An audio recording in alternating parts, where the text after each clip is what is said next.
बिहार चुनाव के मुद्दों में आज एक बहुत बड़ा ट्विस्ट आ गया, क्योंकि आज बिहार के सियासी रण में एनडीए की तरफ से उत्तर प्रदेश के मुख्यमंत्री और भारतीय जनता पार्टी के स्टार प्रचारक योगी आदित्यनाथ यानी महंत योगी आदित्यनाथ की ग्रैंड एंट्री हुई।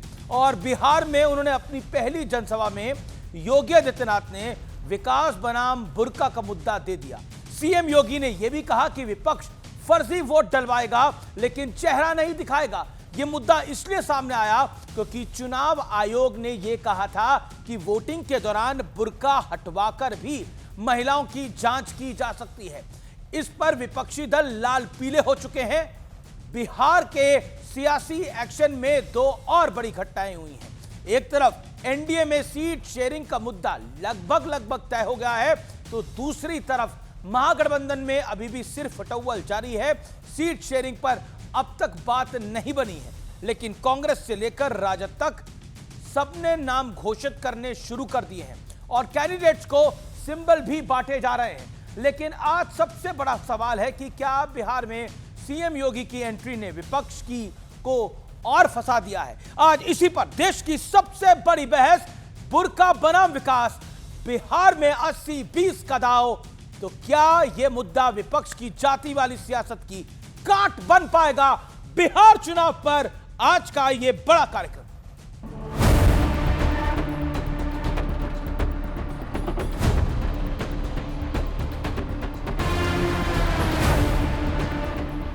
बिहार चुनाव में अब जबरदस्त एक्शन शुरू हो गया है।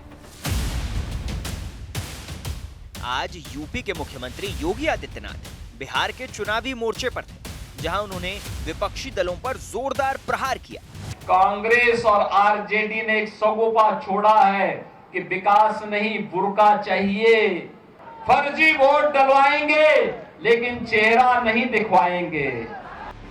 सवाल है कि क्या यूपी की तरह बिहार में चुनाव में भी 80-20 वाला संदेश दिया जा रहा है? इस बीच एनडीए में सीट बंटवारे का मुद्दा करीब सुलझ चुका है। बिहार में आपको क्या लगता है कि वापस नीतीश मुख्यमंत्री बन जाएंगे? देखिए, हमारी एनडीए की सरकार निश्चित रूप से आएगी। नीतीश ही मुख्यमंत्री होंगे? और चुनाव चुनकर जीतने के बाद आए हुए एमएलए एनडीए, भाजपा की हाईकमांड और जेडीयू की हाईकमांड तय करेगी। लेकिन दूसरी तरफ विपक्षी महागठबंधन में सिर फुटौल जारी है। बीजेपी तो यहां तक आरोप लगा रही है कि दिल्ली दरबार से कांग्रेस के कुछ दिग्गज नेता जैसे ही पटना एयरपोर्ट पहुंचे तो वहां पर मौजूद कुछ लोगों ने मुर्दाबाद के नारे लगाने शुरू कर दिए। इसी दौरान कार्यकर्ताओं के बीच मारपीट भी होने लगी और लात घूंसे चलने लगे। आरोप तो ये भी लगे कि पैसे लेकर टिकट बांटे जा रहे हैं। महागठबंधन टूट के कगार पे है। सीटों का ऐसी लड़ाई है कि एक महागठबंधन का कार्यकर्ता दूसरे महागठबंधन के कार्यकर्ता के वोट काट रहा है, सीट उसको नहीं आने दे रहा और आपसी लड़ाई चरम सीमा पर पहुंच चुकी है। इस बीच लालू राज की याद दिलाते हुए नीतीश कुमार ने दिलचस्प बयान दिया है। हम लोगों के पहले जो सरकार थी, लोगों की याद है ना, पहले क्या स्थिति थी? शाम के बाद कोई घर से बाहर नहीं निकलता था। हम भी केंद्र में थे और जहां कहीं भी जाते थे तो हम शाम के बाद अपने जाते थे और लोगों के घर में जाकर के हम मिलते थे। लेकिन आज सबसे बड़ा सवाल है कि बिहार में सीएम योगी की एंट्री बड़ा सियासी ट्विस्ट लाने वाली है। आज इसी पर होगी देश की सबसे बड़ी बहस। बुर्का वर्सेस विकास, बिहार में 80-20 का दांव। तो बुर्का बनाम विकास, बिहार में 80-20 का दांव। लेकिन मगध के महायुद्ध में 80-20 की एंट्री का विश्लेषण। तथ्य नंबर 1, 2022 के यूपी चुनाव में 80-20 से जबरदस्त सफलता दिलाई। हरियाणा महाराष्ट्र में बटोंगे तो कटोंगे से भारी कामयाबी मिली। दूसरा तथ्य, 80-20 और बटोंगे तो कटोंगे का मुद्दा बीजेपी के लिए जातिवाद की सबसे बड़ी काट है और विपक्ष जात में बांटकर खेल करना चाहता है। बीजेपी इस खेल को बदलना चाहती है। तीसरा बड़ा तथ्य, बीजेपी की उम्मीद है कि इस मुद्दे पर अगड़े पिछड़े और दलितों में भेद की विपक्षी चाल नाकाम हो जाएगी। तीसरा बड़ा तथ्य आपके समक्ष है। लेकिन चौथा बड़ा तथ्य है, घुसपैठियों वाले कोर मुद्दे को भी 80-20 से और धार देने की तैयारी है। पांचवा बड़ा तथ्य, महाराष्ट्र चुनाव में पीएम मोदी का एक है तो सेफ है। का नारा मजबूती से बुलंद किया था और बीजेपी को बम्पर वोट मिले थे, बम्पर जीत मिली थी। छठा तथ्य, महाराष्ट्र चुनाव में सीएम योगी ने 12 रैलियां करी थी, 11 सीटों पर बीजेपी जीती थी, स्ट्राइक रेट 92% का रहा है। बड़ा सवाल क्या है? बड़ा सवाल यह है कि क्या बिहार में बीजेपी का ट्रायल एंड टेस्टेड फॉर्मूला काम आ जाएगा? इसी बड़े सवाल के साथ बड़े मेहमानों के पास में जाऊंगा, साथ ही नितिन गडकरी के साथ एक्सक्लूसिव बातचीत भी करेंगे। मेरे साथ डॉक्टर अजय आलोक है, मेरे साथ भारतीय जनता पार्टी के प्रवक्ता वारिस पठान है, मेरे साथ अतुल लॉन्डे पाटिल हैं, कांग्रेस पार्टी के प्रवक्ता, उनका अभिनंदन है। डॉक्टर अनुराग गुदरिया हैं, मेरे साथ अश्विनी उपाध्याय हैं, जाने माने वकील हैं और पॉलिटिकल एक्सपर्ट हैं, सोशल एक्सपर्ट हैं। आप तमाम लोगों का स्वागत है इस चर्चा के अंदर। लेकिन लौट के बीजेपी 80-20 पे आई। अजय आलोक, अरे अमित जी, क्या इधर उधर की बातें कर रहे हैं? आज 16 तारीख है ना, 16 अक्टूबर। 16 नवंबर को आप डिस्कस कीजिएगा मुझसे, यहीं पे इसी समय में हम लोग डिस्कस कर रहे होंगे कि सरकार बन रही है, मंत्री कौन कौन बनेगा, उप मुख्यमंत्री कौन कौन रहेगा, विभाग किसको दे रहे हैं, क्या बात कर रहे हैं। भारतीय जनता पार्टी की 5वीं 6ठी बार लगातार सरकार। एजेंडा खत्म, चुनाव फिनिश, राहुल गांधी के शब्दों में सब कुछ खत्म, time face finish. Atul ji घबरा गए हैं। आए मैं बिहार कल से देख रहे हैं माहौल। यहाँ चुनाव नहीं है, यहाँ चुनाव वर्सेस महाविनाश है और महाविनाश को लोग नहीं लाने वाले हैं। चुनाव तो है और कोई 80-20 नहीं है, कोई 80-20। अब आप लोगों ने क्या कर रखा है कि आपको लग रहा है चुनाव नहीं है, वो अलग बात है। हम लोग सरकार बनाने के लिए मैं मानता हूं चुनाव है, उस चुनाव को हम बाकायदा कवर करेंगे। कोई हारे जीते, बीजेपी जीते या कांग्रेस जीते या राजद जीते, वो अलग बात है, लेकिन चुनाव तो होगा, वोट तो डालेंगे। क्या आप पब्लिक को फॉर ग्रांटेड ले रहे हैं कि चुनाव खत्म हो गया है, हम ही जीत कर आएंगे, पब्लिक वोट डाले ना डाले? क्या आपको लगता नहीं है ये, और मैं इसको अहंकार नहीं बोलूंगा, मैं बोलूंगा ये ओवर कॉन्फिडेंस है अजय आलोक जी। और इस ओवर कॉन्फिडेंस का कारण क्या है? फिर पलट के ये सवाल आएगा। बिहार में ऐसा ही ओवर कॉन्फिडेंस आप 400 पार का कर रहे थे, 240 आ गए थे। अरे अमित जी, बिहार में, अमित जी मैं बोल लूं, आप तो मुझे डांटने लगे यार। मैं डांट नहीं रहा, मैं तो बिहार में प्रश्न पूछ 24 रहा हूं। घंटे बिजली आने के बाद 24 घंटे बिजली देने के बाद आज मुख्यमंत्री जी ने घोषणा की है कि बिहार के एक एक घर में छत पर सरकार की तरफ से सोलर पैनल भी लगा देंगे और बिहार से बिजली बाहर बेचेंगे, अपनी बनाई हुई बिजली। ये सारी बातें सही है, लेकिन योगी आदित्यनाथ जो आपके स्टार प्रचारक हैं, सारी बातें सही हैं। अब जब एक मिनट में मुझे सवाल तो अजय भाई सुनना पड़ेगा ना। वो कह रहे हैं क्या घुसपैठियों को डकैती डालने की छूट मिले? ये लड़ाई विकास बनाम बुर्के की शरारत की लड़ाई है। राजद को विकास नहीं, बुर्का चाहिए। खत्म करने दीजिए ना, फिर अगला। वो कह रहे कांग्रेस और राजद को बुर्का चाहिए। खत्म करने दीजिए। अरे बता रहा हूं, एक लाइन खत्म करने दीजिए, बुर्के पे आते हैं। एक लाइन खत्म करने दीजिए। तो मुख्यमंत्री जी ने जब ये घोषणा कर दी कि अब सोलर भी लगा देंगे, तो बिजली भी आ गई, सोलर भी आ जाएगा, तो लालटेन के लिए खाक पत्थर रखेंगे। काहे लालटेन रखेंगे घर में? पंजा को तो कब का काट के फेंक दिया है यहाँ से। खूनी पंजा 35 साल से बिहार में नहीं आता है। कभी 10, कभी 19, कभी नीतीश जी के दया पे 27 का आंकड़ा नहीं छुआ है इन लोगों ने। Best figure for the last 35 years 27, वो भी जब नीतीश जी के साथ थे तब 2015 के चुनाव में। नहीं तो कभी 4 कंधे मिले, कभी 2 कंधे मिले। खूनी पंजा हट चुका है, तो लालटेन को क्यों जलाना है भाई? उस खूनी पंजे की मदद से अतुल पाटिल, खूनी पंजा को हटा दिया, लालटेन बुझ चुकी है। अब सोलर इलेक्ट्रिसिटी का जमाना है। अब आते हैं आपके बुर्के पे। मेरा बुर्का नहीं है, मेरा बुर्का नहीं है, बुर्के का मुद्दा आप लेके आए हैं। मेरा बुर्का कैसे हो गया? भैया इसलिए लेके आए हैं क्योंकि ये बकायदा गए चुनाव आयोग में शिकायत करने। इनके सारे लेफ्टिस्ट, इस्लामिस्ट, सारे स्कॉलर, वारिस पठान के भाई जैसे लोग आके बैठ गए चिल्लाने कि महिलाओं का बुर्का नहीं हटा सकते हैं, ये इस्लाम के खिलाफ है, फलाना के खिलाफ है, ढिमकाना के खिलाफ है। अरे घूंघट नछी महिला नहीं होती हैं क्या हिंदुओं में? पहचान नहीं दिखाती हैं? यही इस्लाम वाली महिलाएं बुर्का पहन के जब मक्का करने जाती हैं तो क्या चेहरा उठा के एयरपोर्ट पे अपना शक्ल नहीं दिखाती हैं? उस वक्त वो इस्लाम के खिलाफ नहीं होता है। अब वोट देने के लिए इस्लाम के खिलाफ हो गया। ये लॉ कोई हम लेके आए हैं? टीएन सेशन किसके टाइम में अपॉइंट हुए थे इलेक्शन कमीशन? सबसे पहले उन्होंने ये नियम बनाया था। उस नियम का तब से पालन हो रहा है 1992-93 से, और आज ऑब्जेक्शन हो रहा है। मतलब हार का हर बहाना खोज लो बैठ के। अरे भैया बुर्के वाली महिलाएं भी तुमको वोट नहीं देंगी क्योंकि ट्रिपल तलाक हमने खत्म करवाया, ठीक है ना? ये हलाला फलाला जितना फालतू चीज है हमने खत्म करवाया। मुसलमान महिलाओं को शोषण करने से रोका है हमने। तलाक का भत्ता आपको देना पड़ेगा। मुस्लिम बच्चियों के लिए काम किया है हमने, उनके पढ़ाई की व्यवस्था की है हमने। हज अकेले जा सकती है मुस्लिम महिलाएं, ये हमने किया है, आप लोगों ने नहीं किया था। आप लोग वही चंद फिरका परस्त ताकतों के गोद में बैठे हुए हो, असंप्रदायिक हमको कहते हो।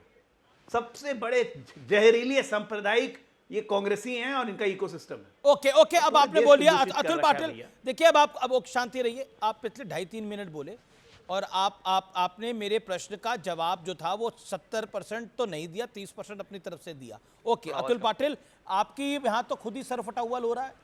आपके बड़े नेता वहां जा रहे हैं, वहां पर एयरपोर्ट पर ही एक विरोध शुरू हो रहा है।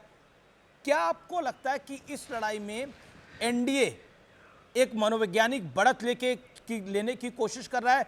अब वो बुड़के की बात भी लेकर आ गए हैं। नहीं, सरपुटावल्ला तो एनडीए में ज्यादा चल रही है। हमारे यहाँ तो एक आपके यहाँ भी चल रही है, लड़ाई कर रहे हैं। इसका मतलब सुनो ना सर, पुटवल एनडीए में चल रही है। हमारे यहाँ तो कैंडिडेट एक सीट के लिए 10-10, 12-12 आलोक जी, अतुल पाटिल बीच में नहीं बोले। मैं बीच में बोला नहीं, अतुल पाटिल नहीं बोले बीच में, उनको एक मैं बीच में नहीं बोला। अभी डरो मत, अभी डरो मत। इतने क्यों डिप्रेस होते हो मेरे भाई? डरो मत, इतना डिप्रेस क्यों होते हो भाई? तो सबसे पहले बात तो यह है कि कोई शायरी सुना रहा है, कोई कह रहा है कि all is not well in NDA, कोई कह रहा है मेरी जाति की वजह से मुझे कम सीटें मिली है। तो ये सारी सरफुटवल तो जो है वो आपको सरफुटवल लगेगी नहीं अमीश भाई। हाँ, लेकिन हमारे यहाँ एक सीट के लिए 10-10 लोग, 12-12 लोग इच्छुक है और उनका थोड़ा गुस्सा फूट गया है। तो ये दिखा रहा है कि जनता का हमें बहुत सपोर्ट है और इसलिए जो है वो थोड़ा गुस्सा फूट पड़ा है। तो सरफुटवल है। अरे क्या बात कर रहे हो? 5-5 सीटों पर एक दूसरे के लड़ रहे हो। वो चिराग पासवान कहता था, उसने वो हनुमान ने मोदी जी के आग लगाई थी नीतीश जी की लंका में, कहा था कि नीतीश जी इतना भ्रष्टाचार कोई व्यक्ति नहीं है जिसने पूरे बिहार में भ्रष्टाचार फैला के रखा है। मोदी तुझसे बैर नहीं, नीतीश तेरी खैर नहीं वाले अभी साथ में आए फिर से लंका जलाने के लिए और एक दूसरे के सामने सीटें खड़े कर रहे हो। वही हार्म भी कर रहा है, लेकिन वहां सरफुटवल नहीं है। यहाँ झूठ का तो अंबार लगा हुआ है। मोदी जी आए थे हमारे यहाँ, अमित शाह जी आए थे और ये 80-20 वाला बटेंगे तो कटेंगे वाला या एक है तो सेफ है वाला ये भी आया था और इन्होंने वोट चोरी कर ली और वहां पे जो वायदे किए उसका एक वायदा पूरा नहीं हुआ। इन्होंने कहा किसान का कर्जा माफ कर देंगे, अभी किसान को देखने के लिए तैयार नहीं है। किसान सम्मान निधि 12,000 से 15,000 कर देंगे, देखने को तैयार नहीं है। महिलाओं को डरा रहे, अभी इनकम टैक्स से आपकी इंक्वायरी करेंगे, अभी आपके यहाँ कितनी गाड़ी है क्या नहीं है, हर डिपार्टमेंट से इंक्वायरी करेंगे और एक को वापस करेंगे। 28 लाख निकाल दिए, 50 लाख के ऊपर ज्यादा से महिला जो है उनको निकालने वाले है। इन्होंने कहा था ये बटेंगे तो कटेंगे वाला आया था। अभी इससे आपका तात्पर्य क्या था? वो योगी आदित्यनाथ हैं, उत्तर प्रदेश के सीएम हैं, महंत हैं और मुख्यमंत्री हैं। आपने बोला वो आया था और आप क्या कहना चाह रहे हैं? मेरे नेता भी एलओपी है और उनका भी नाम सम्मान से नहीं लिया जाएगा, तो इनके भी नेताओं का नाम सम्मान से नहीं लिया जाएगा। टिट फॉर टैट होगा। मैं पहले ही कहा, अतुल लोंडे पाटिल बैठा है, जिस भाषा में बात करोगे जवाब उसी भाषा में मिलेगा। अहंकार दिखाओगे, डबल अहंकार आपको वापस मिलेगा। ओके।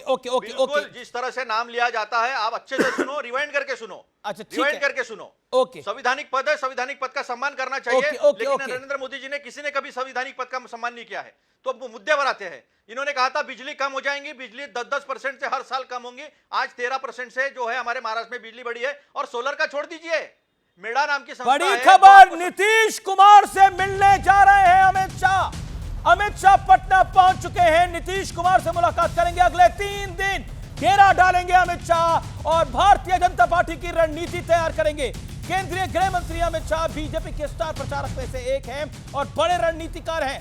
पटना पहुंच गए हैं। बीजेपी ने अपने तमाम स्टार नेताओं को पटना बुला लिया है। योगी आदित्यनाथ के बाद अब गृह मंत्री अमित शाह लगातार 3 दिन पटना में रहेंगे और निश्चित तौर पर नीतीश कुमार से मुलाकात करने वाले हैं। और बीजेपी का मानना है कि बीजेपी और एनडीए सरकार बनाएगा बिहार के अंदर 5वीं बार। मैं सीधा रुख करता हूं आपका अजय आलोक 40 सेकंड आपका जवाब, then Atul Londhe Patil once again. एक तो आप इतना जोर जोर से अमित भाई का नाम लीजिएगा तो एक बार जान जाइए इंडी गठबंधन वालों का पेट खराब हो जाएगा। एक तो अमित शाह के नाम का सुनते ही लोग शहर जाते हैं और कहते हैं हम लोग को कह रहे हैं डरो मत, पार्लियामेंट में ही डरते रहते हैं। दूसरी बात, कांग्रेस है कहां अतुल भाई? आप ये बताइए, 243 में 237 सीटों की 237 भी नहीं, अब 241 हो गई। 241 सीटों की कैंडिडेट सहित हमने घोषणा कर दी। 150 ज्यादा हमारे नामांकन हो गए। आप कहां हो? कहां है कांग्रेस?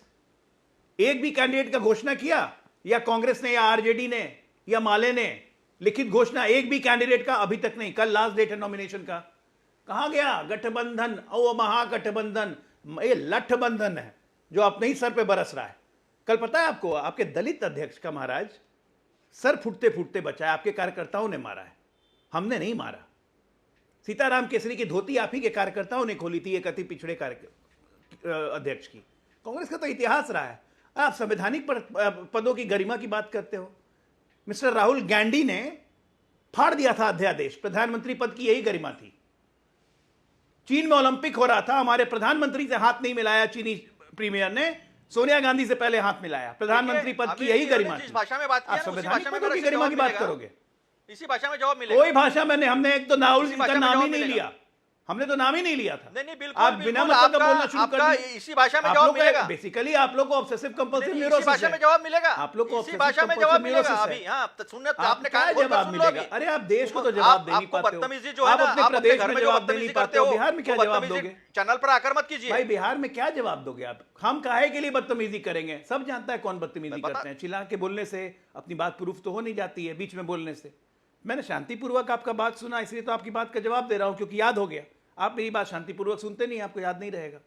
दूसरी, अब बिहार का चुनाव है ना, चुनाव में कैंडिडेट घोषित करने पड़ेंगे। यहाँ आप विमर्श ही कर रहे हो। विमर्श कांग्रेस इलेक्शन कमेटी विमर्श, सब इलेक्शन कमेटी विमर्श।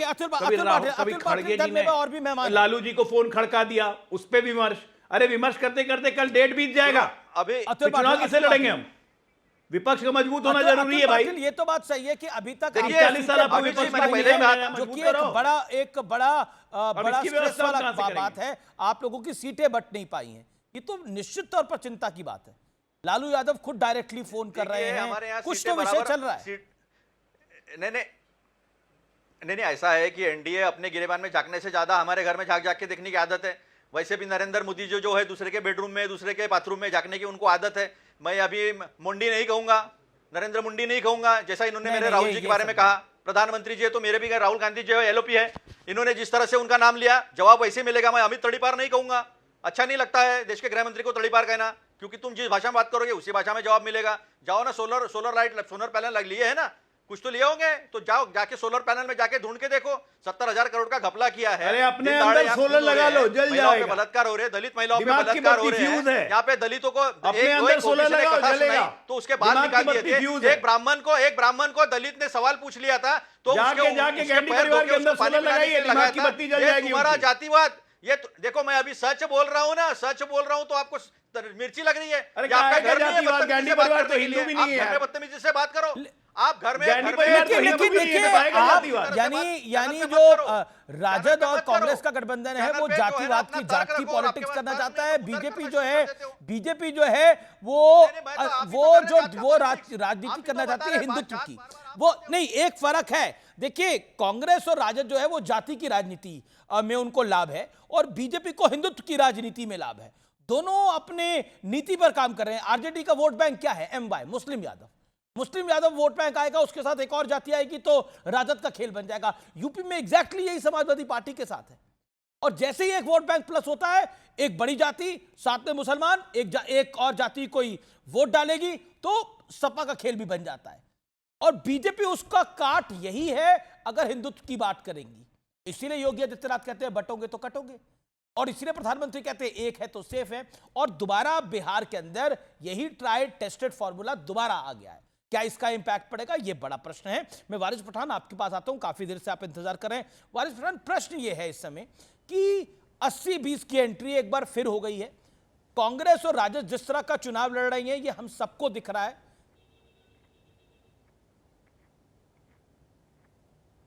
सेकुलर ताकतें एक साथ नहीं है। सुनिए अमीश भाई, जब बीजेपी डरता है, मुसलमानों को बदनाम करने की कोशिश करता है और करता ही रहता है। ये हमने आज से नहीं पहले से देख रहा। अभी 80-20 आ जाएगा, बुरखा आ गया, शमशान आ जाएगा, कब्रस्तान आ जाएगा, तमाम चीज़ें आ जाएगी, क्योंकि डेवलपमेंट विकास पे तो बात करना ही नहीं है। जो पब्लिक के मुद्दे हैं, महंगाई, बेरोजगारी, विकास, उसके ऊपर तो जवाब है नहीं। तो बस अब ये भी आ जाएगा। अमित शाह ने भी बोला था लाखों घुसपैठिए घुस गए। अभी आपने देखा SIR का रिपोर्ट आया तो क्या हुआ, खोदा पहाड़ निकला चूहा। TF बोले मुसलमानों की आबादी बढ़ गई है, TFR रेट जब दिखाया डेटा के साथ तो पता चला कि तो सरासर झूठ है। तो बस सिर्फ एक ही भरम फैलाना है चुनाव के पहले, अमीश भाई, मुसलमानों के खिलाफ गाली बको, अपनी राजनीति चमकाओ, बाकी विकास का बात नहीं करना। ये हर जगह चलता है। महाराष्ट्र में भी आप देख रहे हो बीजेपी अपने काफी नफरती चिंटू को छोड़ दिया है, आए दिन आओ मुसलमानों के खिलाफ अनाप शनाप बकवास करो। अभी यही बात अगर वारिस पठान बोल दे बुरखे के ऊपर या माथे के सिंदूर पे या किसी पे, तो हमारे खिलाफ तो केस बुक हो जाता, अब तक हमको तो जेल में डाल दिया जाता। अभी जो बुरखे का टॉपिक लाया है योगी ने, तो क्या समझा जाए इसको? ये विकास की बात है क्या? ये इसके खिलाफ एक्शन नहीं होना चाहिए? कौन होते हो बुरखे के ऊपर? बोलो बुरखे से आपको नफरत क्या है? हाँ, बुरखे से आपको नफरत क्या है? जब इलेक्शन कमिश्नर को बोला था कि आप CCTV फुटेज दिखाइए तो उन्होंने कहा राइट टू प्राइवेसी का उल्लंघन है। आप बोलता है कि बुरका उठा के देखा जाएगा आंगनवाड़ी की महिलाएं आकर, तो क्या अब राइट टू प्राइवेसी किसी के नहीं हाथ होती है? घूंघट भी तो हमारी हिंदू बहनें पहनती है ना, तो क्या उनका भी घूंघट उठा के देखा जाएगा? नहीं। मगर यहां पर राजनीति सिर्फ एक ही है, बटोगे तो कटोगे, एक रहोगे तो सेफ रहोगे, सिर्फ डरा के धमका के सिर्फ राजनीति चमकाना अमीश भाई। मगर याद रखना मेरी एक बात, मैं बिहार में था, मैंने लोगों का देखा है, मूड देखा है, मैंने रुझान देखा है। बिहार में मैं लोगों को मिला हूं अमीश भाई, हमने रैलियां भी निकाली, सैलाब निकाला था, असद ओवैसी साहब ने, पूरी सुनामी उभर गई थी बिहार के रस्तों के ऊपर। लोगों का रुझान इस वक्त एक ही चीज है कि लोग ढूंढ रहे विकल्प, ना इनके साथ जाएंगे बीजेपी वालों के साथ, ना वो RJD और इनके साथ जाएंगे। आप क्या मान रहे हैं कि आप जीत जाएंगे? समीकरण की बात करते हैं, आपकी तो बैठक पूरी सिर्फ सीमांचल ही है, आपको लगता है आप सरकार बना जाएंगे? नहीं, हर जगह लड़ रहे। कौन? अच्छा ये बताइए, आपका तेज प्रताप यादव के साथ गठबंधन हो रहा है कि नहीं हो रहा? ऐसी खबरें आ रही है कि तेज प्रताप और ओवैसी एक साथ लड़ सकते हैं, तो तेज प्रताप के साथ आप हैं कि नहीं है? नहीं, फिलहाल तो हमारा गठबंधन बन गया ना बिहार के अंदर, एक हमारा बन गया। ये दो पार्टियों के साथ तो गठबंधन हुआ है, मौर्य साहब के साथ पार्टी के साथ हुआ है, फिर आज चंद्रशेखर आज़ाद जी की पार्टी के साथ कल गठबंधन अनाउंस किया हमारे बिहार के जो अख्तर ईमान साहब थे उन्होंने।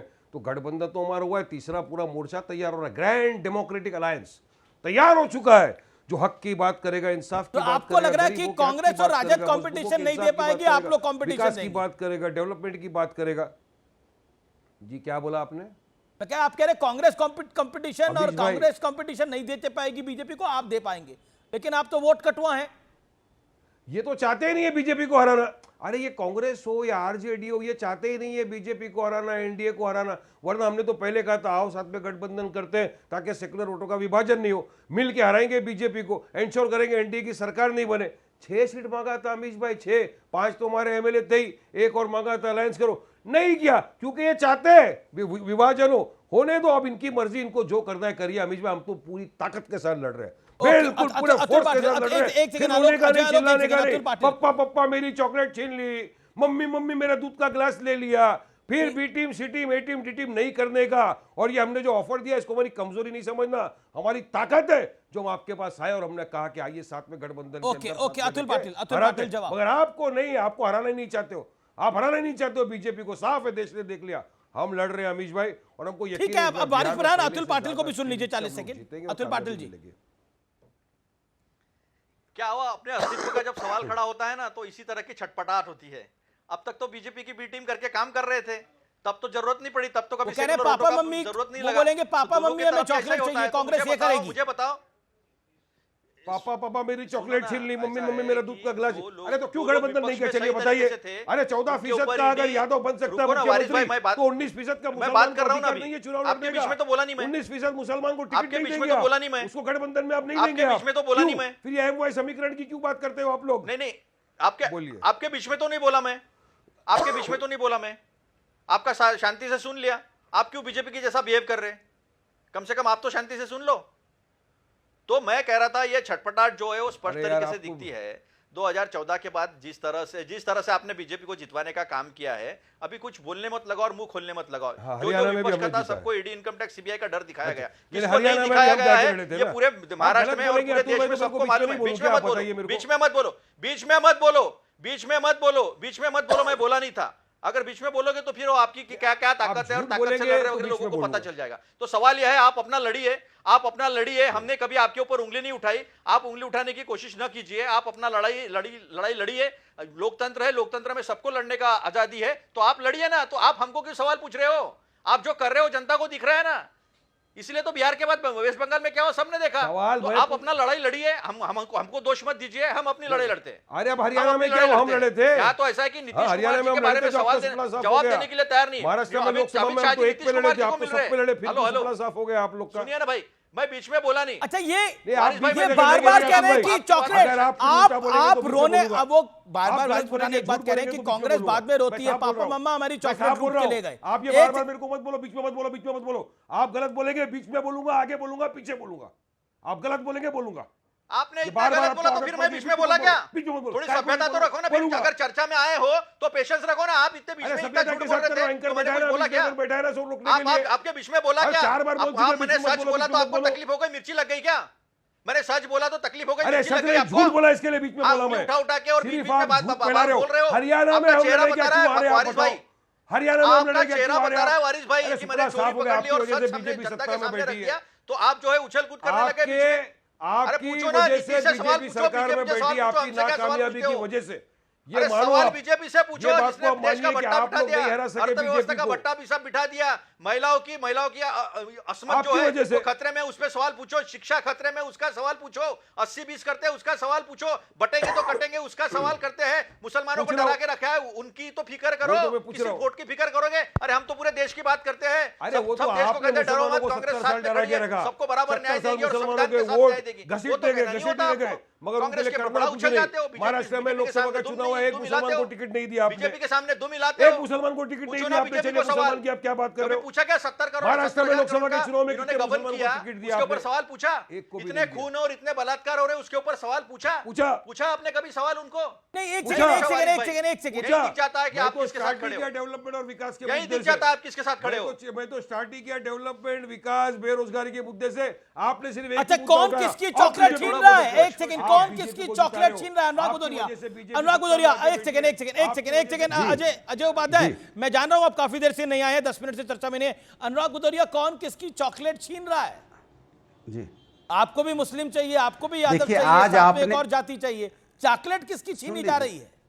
सुन लीजिए, आज आपने अजय की चॉकलेट, आपने अजय आलोक की चॉकलेट छीन ली।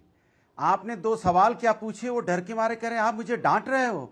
अजय आलोक जी, ये सवाल हम लोग रोज फेस करते हैं अमीश देवन के साथ, रोज वो सवाल पूछते हैं, हम जवाब देते हैं। माना वो कुछ भी सवाल बीजेपी की तरफ से पूछते तब भी जवाब देते हैं। आप 2 सवाल में डर गए, आपने उनकी चॉकलेट छीन ली। अब मैं आपको जवाब दे रहा हूं। सवाल यह है कि भारतीय जनता पार्टी बुरी तरह से डरी और घबराई है। आप देखिए क्या किस तरह की वो राजनीति कर रही है। आप कह रहे हैं लालटेन को, आप वापस लालटेन युग में नहीं जाना। अरे भैया, लालटेन ने रोशनी दी है गरीबों के घर, और एलईडी ने बढ़ाया है बिजली का दर और लोग हो गए बेघर। ये हालत की है आपने तो बिजली का कर बढ़ाया उनके ऊपर में, बिजली का दर बढ़ा के बिजली का कर बढ़ाया और परेशान किया उनको। कहां एलईडी जलती है भैया? इसी लालटेन से पढ़ के लोग देश के प्रधानमंत्री, मुख्यमंत्री, ना जाने कितने आईएएस, आईपीएस, ना जाने कितने पत्रकार और इंडस्ट्रियलिस्ट, ना जाने कितने साइंटिस्ट पैदा हुए, और आप लालटेन को बताने लगे कि नहीं लालटेन युग में नहीं जाना है। तो आपके यहां तो बिजली नहीं आती है। अरे पर लालटेन का युग बीत चुका है अनुराग भदौरिया, लालटेन के सारे जिंदगी तो जी रहा है। आपने 1 मिनट बोल लिया, लालटेन का युग बीत चुका है। लालटेन सिंबल होगा, लेकिन लालटेन का युग बीत चुका है। अरे मेरी बात सुनिए, अब एलईडी का युग आ गया है। उन्होंने लालटेन की, एलईडी का युग आया है, लेकिन बिजली का दर बढ़ा के जो कर हमसे वसूला जा रहा है जनता से, वो उसकी वजह से अरे वो बेघर बात भी हो सही रहे है, हैं। लेकिन बिजली का दर कितना बढ़ाया हुआ है आपको पता है क्या? बिजली, मेरी बात सुनिए, आप बोलने तो दीजिए। अरे मैं बोलने दे रहा हूं, लेकिन आप भी ट्यूबलाइट की तरह बात कर रहे हैं। कितने दिन तक गायब? अरे मेरी बात ही नहीं, मैं ट्यूबलाइट की तरह आप बात कर रहे हो, मुझे ऐसा लग रहा है ट्यूबलाइट की तरह आप बात कर रहे हो। मैं कितनी आप लालटेन के जा रहे हो, मैं कह रहा हूं एलईडी का युग आ गया, आप कमाल कर रहे हो। बोलिए। मैं एलईडी का युग आया, मैं क्या एलईडी का युग तो तब चलेगा ना जब बिजली आएगी। जब बिजली नहीं आएगी तो क्या होगा? फिर लालटेन तो जलेगी ना जब बिजली नहीं आएगी। तो भाई बिजली भी तो आनी चाहिए ना। ये कह रहे थे कि अभी हमने सोलर प्लांट लगाने वाले हैं, मुख्यमंत्री ने सोलर की बात की है। अरे 20 साल से क्या कर रहे थे फिर, जब अभी तक सोलर प्लांट नहीं? अरे महाराज, आप मैं कह रहा हूं, आप एलईडी, आप लालटेन को सपोर्ट करिए, लेकिन अपने घर पे कोई लालटेन लगा के खुश नहीं है। सबको एलईडी की रोशनी चाहिए। आपके घर पे लालटेन नहीं है, एलईडी है, बताइए। एक सेकंड रुकिए। मैं अनुराग भाई आपसे पूछ रहा हूं, थोड़ा जाती सवाल है। आपके निवास स्थान पे एलईडी है या लालटेन है? बिल्कुल। हाँ बोलिए, आपके घर पे, मैं चॉकलेट की बात छोड़िए, एलईडी है या लालटेन है? अब तो ट्यूबलाइट भी नहीं है। जवाब सुन लीजिए, अरे जवाब सुन लीजिए ना। मैं आपसे कह रहा हूं कि गांव में जब बिजली चली जाती है, कितने घंटों बिजली गायब रहती है, तो लालटेन से ही तो काम चलता है ना। उसमें बुराई क्या है भाई? सेकंड ऑप्शन है ना लालटेन। हो गई कि आप लालटेन की बुराई करने लगे। अरे उसके लिए भी इमरजेंसी लाइट है। आप आरजेडी की बुराई उसके लिए भी इमरजेंसी लाइट है। सेकंड ऑप्शन है, आप लालटेन पे प्राण दिए पड़े हो। लालटेन सिंबल अच्छा है, लेकिन पब्लिक को ना बोलिए लालटेन अपनाइए। अरे साइकिल, पब्लिक को ना बोले लालटेन अपनाइए। साइकिल की बुराई करने का आपको अधिकार नहीं है।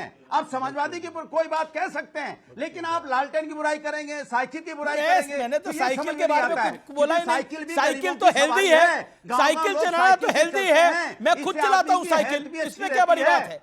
आप भी चलाते हैं साइकिल, साइकिल चलाना तो हेल्दी है। आप बार बार लालटेन बहुत जरूरी है। लालटेन हमेशा सेकंड ऑप्शन है भाई। आप फंस रहे हैं इस पूरे खेल के अंदर। अब तो ट्यूबलाइट भी कोई इस्तेमाल नहीं करता, अब तो एलईडी होती है। जब आप साइकिल चला के नहीं फंस रहे हैं तो मैं लालटेन चला के कैसे फंस रहा हूं भाई? आपने पूरा वक्त निकाल दिया इन सभी चीजों में। देखिए अनुराग भाई, देखिए मैं आपका बड़ा सम्मान करता हूं और मैं निवेदन करता हूं, अब शांत हो जाइए। 2.5-3 मिनट आप बोल चुके हैं। आके अजय आलोक भी कुछ कहना चाहते हैं। अश्विनी उपाध्याय बैठे हुए हैं, काफी देर हो गई, वो भी बोल नहीं पाए हैं। पहले अश्विनी जी बोल लें, फिर अश्विनी उपाध्याय। ये जो पूरा मामला है, ये जो पूरा योगी आदित्यनाथ ने बात बोली है, ये पोलराइजेशन के लिए, ये ध्रुवीकरण के लिए आरोप यही लग रहे हैं। ये विकास के नैरेटिव को पीछे और ध्रुवीकरण को आगे रखना है। नहीं, अब उसके सबके पास फ्रीडम ऑफ स्पीच है। योगी जी ने जो बोला उसको लोग किसी भी एंगल से देखें, लेकिन कड़वी सच्चाई ये है, अमित जी, पिछले 2000 साल में भारत के 25 टुकड़े हुए, पिछले 200 साल में भारत के 7 टुकड़े हुए, और जहाँ जहाँ घटे वहाँ वहाँ कटे, और घटते घटते ये स्थिति हो गई कि लगातार घटते चले गए। भारत के 9 राज्यों की डेमोग्राफी पूरी तरीके से बदल चुकी है। 28 राज्य हैं, 8 केंद्र शासित प्रदेश, उसमें से 9 राज्य यानी 25% राज्यों की डेमोग्राफी बदल चुकी है।